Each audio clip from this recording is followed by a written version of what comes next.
Breaking చూస్తున్నాం. భగవద్గీతను తాను అవమానపరిచినట్లు వైసీపీ అసత్య ప్రచారం చేస్తుందని ఎమ్మెల్యే ఎంఎస్ రాజు ఫైర్ అయ్యారు. రాజ్యాంగం వల్ల దళితుల జీవిత ప్రమాణాలు మెరుగుపడ్డాయని తాను వ్యాఖ్యానించానని అన్నారు. మోంతా తుఫాను ప్రభావంతో ప్రజలకు ప్రభుత్వం అందిస్తున్న సేవలను డైవర్ట్ చేసేందుకే వైసీపీ ఈ తరహా కుట్రకు తెరతీసిందంటూ ఆగ్రహం వ్యక్తం చేశారు. తాను దళిత హిందువునని, కానీ భూమన కరుణాకర్ రెడ్డిలాగా ఇంట్లో ఒక మతం, బయట పదవుల కోసం మరో మతం ఆచరించే వ్యక్తిని కాదంటూ ఎమ్మెల్యే ఎంఎస్ రాజు స్పష్టం చేశారు. అయినా తాను చేసిన వ్యాఖ్యలకు హిందువుల మనోభావాలు దెబ్బతిని ఉంటే ఒక హిందూ సోదరుడిగా అందరికీ క్షమాపణలు చెబుతున్నానని ఆయన ప్రకటించారు. గత 2 రోజులుగా YSR Congress party social media, కొన్ని యూట్యూబ్ ఛానల్లో నేను భగవద్గీతని అగౌరవపరిచినట్లు, హేళన చేసినట్లు అసత్యపు ప్రచారాలు చేయడం జరుగుతూ ఉంది.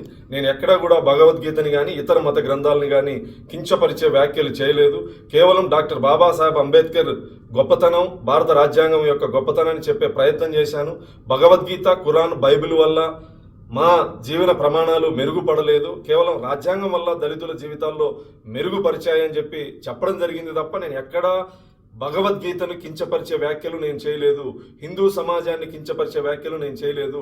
కేవలం ఆంధ్రప్రదేశ్లో ప్రస్తుత పరిస్థితులు, తుఫాను ప్రభావిత ప్రాంతాల్లో గౌరవ ముఖ్యమంత్రి గారు చేస్తున్నటువంటి కార్యక్రమాలు, ప్రజలు హర్షం చేస్తున్నటువంటి పరిస్థితుల్లో కేవలం డైవర్షన్ కుట్రలో భాగంగా YSR Congress party social media చేస్తున్నటువంటి అసత్యపు ప్రచారం. నేను హిందువుని, దళితుణ్ణి. గౌరవ ముఖ్యమంత్రి గారు నాకు టీటీడీ పాలక మండలి సభ్యుడిగా అవకాశం ఇస్తే నా నియోజకవర్గంలో శ్రీనివాస్ కళ్యాణం నిర్వహించాలని చెప్పేసి 8 నెలల క్రితమే నేను లేఖ రాసిన వాడిని. గౌరవ ముఖ్యమంత్రి గారు 5,000 గుళ్ళు నిర్మాణం చేయాలి అని చెప్పేసి టీటీడీని ఆదేశిస్తే ఎక్కువ శాతం దళితవాడల్లో ఈ దేవాలయాలు నిర్మించాలని చెప్పేసి నేను టీటీడీకి విజ్ఞప్తి చేసినటువంటి వాడిని. కేవలం కొంత సోషల్ మీడియాలో వైఎస్ఆర్ కాంగ్రెస్ పార్టీ పనిగట్టుకొని నేను క్రైస్తవుని అసత్యపు ప్రచారం చేస్తా ఉంది. నేను ఈ సందర్భంగా వైఎస్ఆర్ కాంగ్రెస్ పార్టీ నాయకులకి సవాల్ విసురుతాను. నేను పుట్టిన ఊరిని వెళ్ళి మీరు విచారించుకోండి. మా తాతల కాలం నుంచి నేను హిందువుని, వెంకటేశ్వర స్వామి మీద భక్తి ఉన్నటువంటి వాడిని.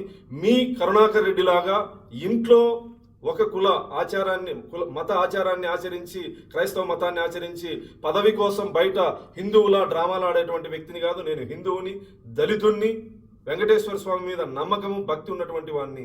దయచేసి నా హిందూ సమాజం వైఎస్ఆర్ కాంగ్రెస్ పార్టీ చేసేటువంటి కుట్రలో భాగస్వామ్యం కావద్దని చెప్పేసి ఈ సందర్భంగా విజ్ఞప్తి చేస్తూ, భగవద్గీతను నేను కించపరిచానని మీ మనోభావాలు దెబ్బతింటే నేను ఒక హిందూ సోదరుడిగా నేను మిమ్మల్ని